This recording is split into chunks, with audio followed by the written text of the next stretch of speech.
Can your small business beat big corporations? So again, I want to use DeepSeek R1 to experiment and see what we can learn from weird questions that are like creating weird simulations. So in this question, we're asking, if you were the last local business standing, what are 10 decisive steps in order would you take to outlast the corporate titans that are set on crushing you? Make these steps actionable and not just fluff. So we want things that we can actually do. Okay.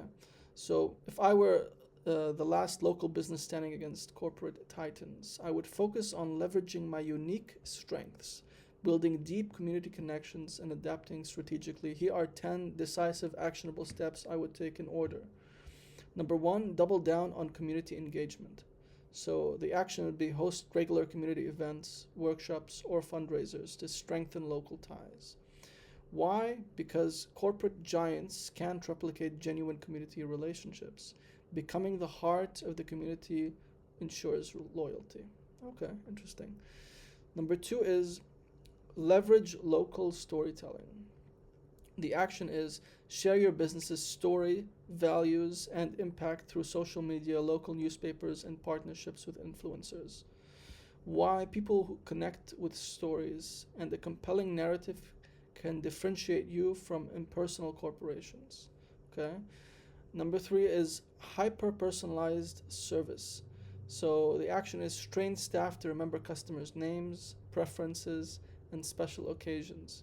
Use CRM tools to track customer interactions. I think that's wow. I mean, if you have really high ticket customers, maybe, but for like a sandwich shop to use CRM might be ridiculous.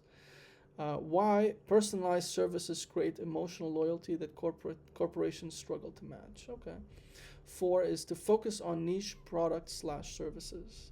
So the action is to identify a niche that corporate competitors overlook or underserve and become the go-to expert in the area. Why?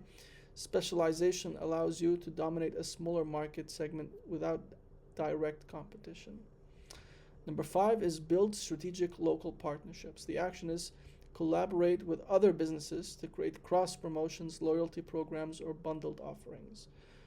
Hey, this is cheating. I told you in the simulation there are no other businesses except corporations, and they're set on crushing you. But I'll allow this mistake. Why? Strength in numbers. Local partnerships can create a network that corporations can't easily penetrate.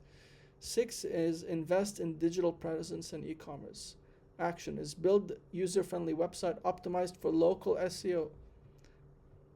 I did not tell it to say that. And offer online ordering or delivery options. So I guess local SEO is one of the first actionable things from this list, other than maybe like the loyalty program. But yeah, interesting coincidence. Maybe I chose the right business. And offer online ordering or delivery options. Why? Competing with corporate titans requires meeting customers where they are, online and offline. Fair enough. Number seven is implement a customer loyalty program. The action is create a rewards program that offers tangible benefits like discounts, free products, or exclusive access to events. Big corporations do that too, so yeah, makes sense. Why?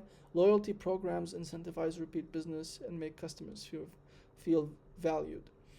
Eight is to focus on sustainability and ethical practices. Okay, this is blah blah blah blah. Eco-friendly, ethical practices, just jargon. Nine, adapt quickly to market changes. So monitor trends, get customer feedback, pivot offerings, I guess that makes sense because corporations are slow to react. So why? Agility is key advantage as a small business um, over having over slower moving corporations. Yeah, just like I said. 10 is empower employees as brand ambassadors. Okay, this is interesting. Train and incentivize employees to represent your business passionately, both in store and on social media. Why? Happy, engaged employees create a positive customer experience that corporations can't replicate at scale. I disagree. If we all know Hard Rock, I don't know if you've ever been to a Hard Rock restaurant. They have branches all over the world, but yes, they're closing down. but they would have all the employees buy all the pins of the guitars and, look like they're obsessed with being a Hard Rock employee when they come and serve you. And I would always ask them when I was very young, are you forced to wear these? Do they give them to you?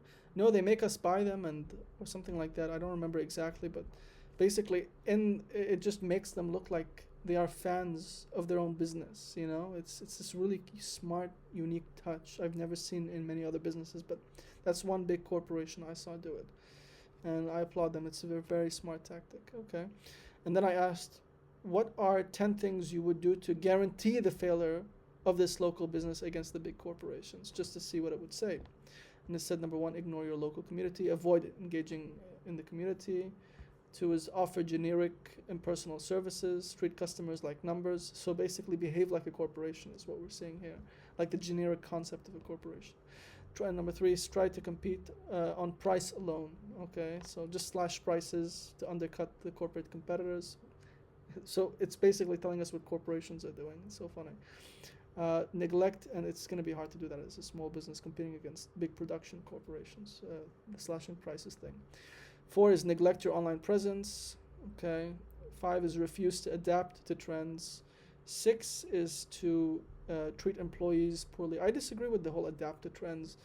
I saw this really interesting sardine shop in Portugal on YouTube Shorts recently, and they have not changed a thing for almost 100 years or something, and they sell the same exact sardines, and it's just because their way of making the sardines is so high quality and pure.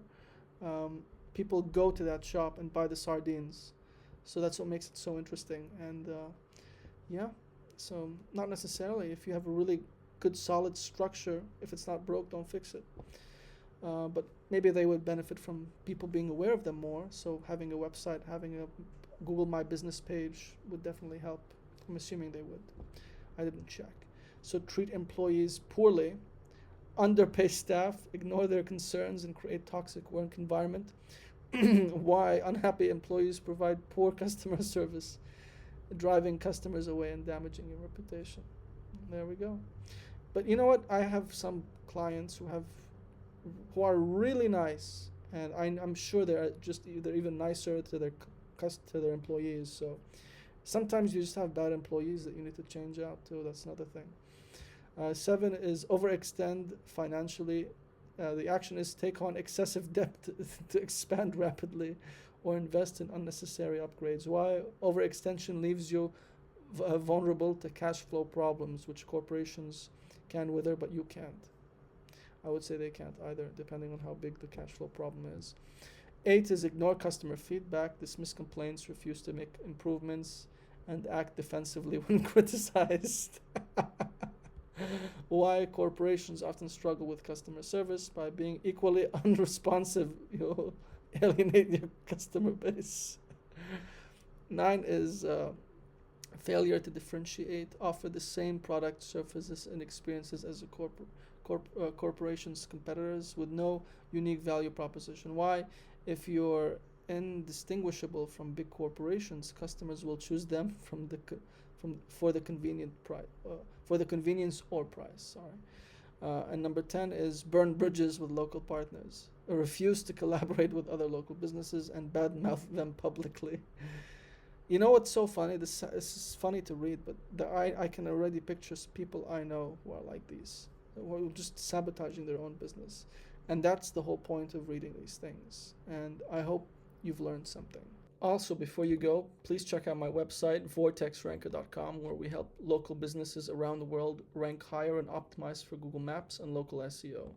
So just check it out. We have a free consultation with me personally for 30 minutes at a time most convenient to you of your choosing. So just if you want to talk to me and say hi and tell me about your business, just book a free consultation and we can have a nice conversation. Anyway, that's it. Take care.